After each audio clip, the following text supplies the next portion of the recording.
Marvel fans, अगर तुम्हें लगता है कि तुम MCU के बारे में सब कुछ जानते हो, तो ये वीडियो तुम्हारा माइंड कंप्लीटली ब्लो करने वाली है, क्योंकि मार्वल ने कुछ ऐसे सीक्रेट फैक्ट्स और हिडन कनेक्शंस छुपाए हैं जो डायरेक्टली फ्यूचर मूवीज को टीज करते दे। जी, और सबसे शॉकिंग बात, हम ये हिंट्स सालों से देख रहे थे पर नोटिस ही नहीं किया। सबसे पहला इंसेन फैक्ट, टॉनी स्टार्क को फ्यूचर थ्रेट्स का फियर बहुत पहले ही हो गया था। Remember Avengers Age of Ultron, जब टॉनी को एक टेरिफाइंग विजन दिखाया गया था। यूएस में एवेंजर्स हार चुके दी अस मोमेंट के बाद ही टोनी अर्थ को प्रोटेक्ट करने के लिए ऑब्सेस्ड हो गया। इसी वजह से उसने अल्ट्रॉन क्रिएट किया, आयरन स्पाइडर सूट बनाया और स्ट्रॉन्गर टेक्नोलॉजी डेवलप करना स्टार्ट किया।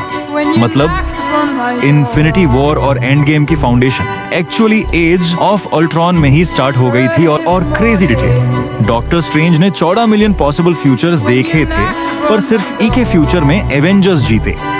और उस विनिंग फ्यूचर में टोनी स्टार्क का सैक्रिफाइस बहुत इंपॉर्टेंट था। इसलिए एवेंजर्स इन्फिनिटी वॉर में स्ट्रेंज ने टाइम स्टोन दे दिया, क्योंकि उसे पता था कि टेम्पोरेरीली थानोस को जीतना पड़ेगा, ताकि फ्यूचर में एवेंजर्स फाइनली यूनिवर्स को सेव कर सकें।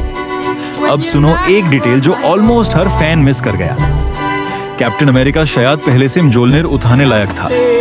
इन Avengers Age of Ultron party scene में हैमर हल्का सा मूव हुआ था, और उस मोमेंट पे थोर का एक्सप्रेशन कंप्लीटली चेंज हो गया था।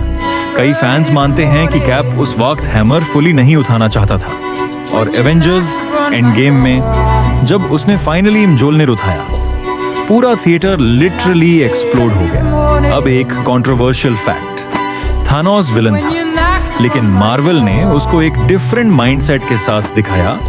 उसका मानना था कि यूनिवर्स ओवर पॉपुलेशन की वजह से कोलैप्स हो रहा, और मूवीज में कई प्लैनेट्स ऑलरेडी डिस्ट्रॉयड या सफरिंग कंडीशन में दिखाए गए थे। इवन स्नैप के बाद दुनिया का एटमॉस्फेयर काफी क्वाइट और डिफरेंट दिखाया गया था। मार्वल ने इंटेंशनली ऑडियंस को कंफ्यूज किया, ताकि थानोस सिर्फ एक सिंपल विलन ना लगे। और सबसे बड़ा कैरेक्टर डेवलपमेंट अगर किसी का हुआ है, तो वो है लोकी। पहले लोकी सिर्फ पावर और थ्रोन चाहता था, लेकिन ग्रेजुअली उसने अपनी फैमिली लूज की, अपना वर्ल्ड लूज किया, और फाइनली सैक्रिफाइस भी किया। और अब लोकी के अकॉर्डिंग लोकी टाइमलाइंस को प्रोटेक्ट कर रहा है। मतलब MCU का फॉर्मर विलन अब मल्टीवर्स का प्रोटेक्टर बन चुका है। अब सोचो केयरफुली, टोनी का सैक्रिफाइस, डॉक्टर स्ट्रेंज का प्लान, लोकी प्रोटेक्टिंग टाइमलाइंस, ये सब शायद एक बिगर मल्टीवर्स वॉर की प्रिपरेशन थी।